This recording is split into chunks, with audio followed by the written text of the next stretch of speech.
Good morning, good afternoon, or good evening, wherever you are in the world. I'm Damien Barr, welcoming you to another Salon exclusive, where you get to be the first to hear about the upcoming books we're most excited about. Today's very special episode features a book that is going to take 2021 by storm. Everybody's going to be talking about it, everybody's going to be trying to get their hands on a copy, and as ever, you're first to hear. The Prophets is about a forbidden love story between two slaves, Samuel and Isaiah, on a Mississippi plantation in the 19th century. The writing is sublime and lyrical, which works in counterpoint to the descriptions of suffering. It is a very emotional read about two teenage boys who just want to live and love, but who've been caught up in the most inhumane chapter of American history, punished for the colour of their skin and who they choose to love. We'll let debut author Robert Jones Jr. read an extract for you now. Let's have a listen.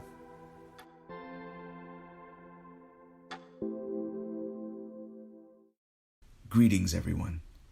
My name is Robert Jones Jr., and I'm very excited to be reading for you, exclusively on Damien Barr's Literary Salon, from my debut novel, The Prophets. The Prophets is my attempt to reinscribe into the cultural and historical narratives a figure that has been demeaned, ignored, or erased, the Black queer figure. And I do that by showcasing the love between two enslaved men on a plantation in the U.S. South in the mid-19th century, demonstrating how that love affects everyone witnessing it and bringing to light the lineage from which this love derives. It's a novel, yes, but it also feels like testimony because I often felt as though my hand was guided and my thoughts inhabited by the ancestors for whom I am writing. And in that spirit, I'd like to read an excerpt that takes a look at the love of Samuel and Isaiah, the main characters, and their fraught but enduring love. They were in the barn, and it was dark.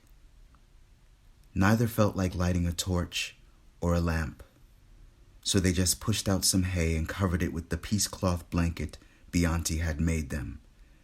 And then they both lay down on their backs. Samuel exhaled, and Isaiah broke the quiet with, "Yes, sir." And that hit Samuel's ear differently then. Not a caress exactly, but still gentle. His creases were moist, and he tried to hide them even from himself. It was a reflex. Meanwhile, Isaiah turned on his side to face Samuel, and all of his soft parts were open and free, tingling without shame. They looked at each other, and then they were each other, there, both of them, in the dark. All it took was a moment, so both of them understood how precious time was. Imagine having as much of it as you wanted, to sing songs, or to wash in a glittering river beneath a lucid sun, arms open to hold your one, whose breath was now your breath. Inhale, exhale, same rhythm, same smile returned. Samuel didn't know he had the heat until he felt Isaiah's. Yes, recollections came in pieces, depending on what was trying to be recalled. They could come in shambles. Samuel had started slopping the hogs when the pin that had been stabbing at his chest all morning had finally broken through. It had only a little blood on its tip, but the blood was there all the same. Who knew blood could talk? He had heard others speak of blood memory, but that was just images, wasn't it? Nobody ever said anything about voices. But last night, Isaiah had brought so many of them with him into the barn on the end of his question. A question that had smashed all of their established rules, the ones they had come up with between them, the ones that so many of their people understood. Samuel tossed the hogs more food. He ignored the pin sticking out from his chest and the whispering blood, which was now coming forth as a droplet, not unlike rain, carrying within its own multitude, its own reflections, a world, a whole world inside. He began to feel hot and itchy. You ever wonder where your ma'am? Before then, he was able to avoid the pinch of such inquiries, lose them in the abundant sorrow that permeated the landscape. No one asked each other about the scars, missing limbs, tremors, or night terrors, and so they could, therefore, be stashed in corners behind sacks, cast in waters, buried underground. But there was Isaiah, digging around for shit he had no business digging around for, talking about he ain't mean. Then why did he say? Samuel thought they had a deal. Leave the bodies where they fucking lay. They were in the dark last night, so Isaiah couldn't see, thankfully, that Samuel shifted on the ground, almost stood up, and announced that he was heading to the river, where he would submerge himself and never resurface.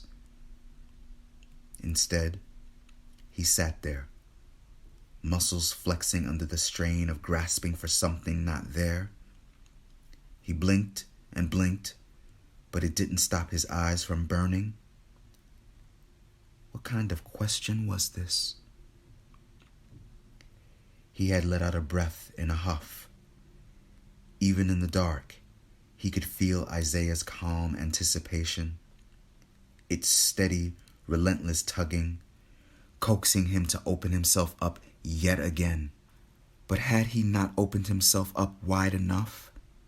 No one else had known what it was like, what it looked like, felt like, tasted like, deep inside of him, but Isaiah. What more could he give that wasn't everything already? He wanted to hit something, grab an axe and hack at a tree, or maybe wring a chicken's neck. The quiet between them was stinging. Samuel took a deep breath as the shadow of a woman rose in the dark just at his feet. Darker than the dark, she stood naked, breasts hanging, hips wide. She had a face that was somehow familiar, though he had never seen it before. Further, a shadow in the dark had made no sense. They were daytime denizens, and yet there she was, a black that made night jealous, with eyes that were themselves questions. Could this be his mother, stirred up by Isaiah's broken pact? Did that mean he was a shadow, too? Suddenly, she pointed at him. Startled, he spoke suddenly. Maybe. No way to ever know. Maybe she made Isaiah speak too? As the hogs ate, Samuel tried to wipe the blood from the pin and remove it from his chest. He stopped when he heard a noise in the distance. He wasn't sure if it was the rustling of weeds or a yell. He looked toward the trees and he saw something. It looked like the shadow. It had come back in the morning light as a reminder. Conjured up by an inquiry, it would now roam everywhere he roamed, because that is what he had heard mothers were supposed to do. Watch every move their child made until such time that the child was no longer a child, and it was then the former child's duty to create life and watch it bloom or watch it wither. Zay, come on over here and see this. Samuel pointed out toward the woods.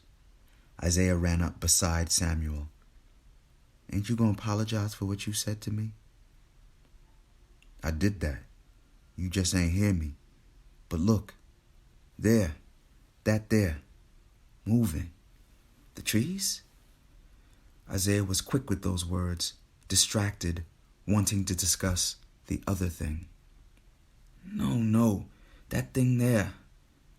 Don't know what. A shadow? Isaiah squinted, and he saw a flutter. I don't... You saw it? Yeah, don't know what it is. Let's go see. And get whooped for being near the edge? Bah, Samuel said, but he also didn't budge. As they both peered into the edge, what had first been black became white as James the overseer emerged from the army of trees. He was followed by 3 of the Tubob in his charge. You think they found somebody? Samuel said, oddly relieved that it was James and not the shadow. They say you could tell by the ears, Isaiah replied, looking at James and his men. By how the bottom part hang, but I can't see from here. Maybe they just patrolling. Ain't it time for the call to the field? Uh-huh. Neither of them moved as they watched the men work their way across bush and weed, still walking along the perimeter toward the cotton field, which stretched to the horizon and sometimes looked as though its clouds touched the ones in the sky. Empty began to show signs of life as other people emerged from their shacks to look the light in the face. Samuel and Isaiah waited to see who, if anyone, would acknowledge them. These days, only Maggie and a few others had kept them in their graces for some reason. The sound of the horn startled Isaiah. I ain't never gonna get used to that, he said. Samuel turned to him. If you right-minded, you don't have to. Isaiah sucked his teeth. Oh, you happy here, Zay? Sometimes, Isaiah said, looking into Samuel's eyes. Remember the water? Samuel found himself smiling, even though he didn't want to. And one gotta think, and not just do, to be happy, Isaiah said, returning to the question Samuel asked. I reckon we should get to thinking then. The horn sounded again. Samuel looked toward the sound over by the field. His eyes narrowed. Then he felt Isaiah's hand on his back. Isaiah held it there, calm and steady, the heat from it not making things worse. A moment, which would pass too quickly and yet couldn't pass quickly enough. It was almost as if Isaiah were holding him up, pushing him forward, giving him something to lean on when the legs got a little weary. Still, Samuel said, not in the light. Still, Isaiah kept his hand there for a moment more. He then started to hum. He would do that sometimes, while stroking Samuel's hair as they lay together in the dead of night, and that would make Samuel's sleep a bit easier. Samuel wore an expression that said, enough now, but in his head, etched across his mind, in bright shining voice, was Isaiah soothing. He always a soothing thing.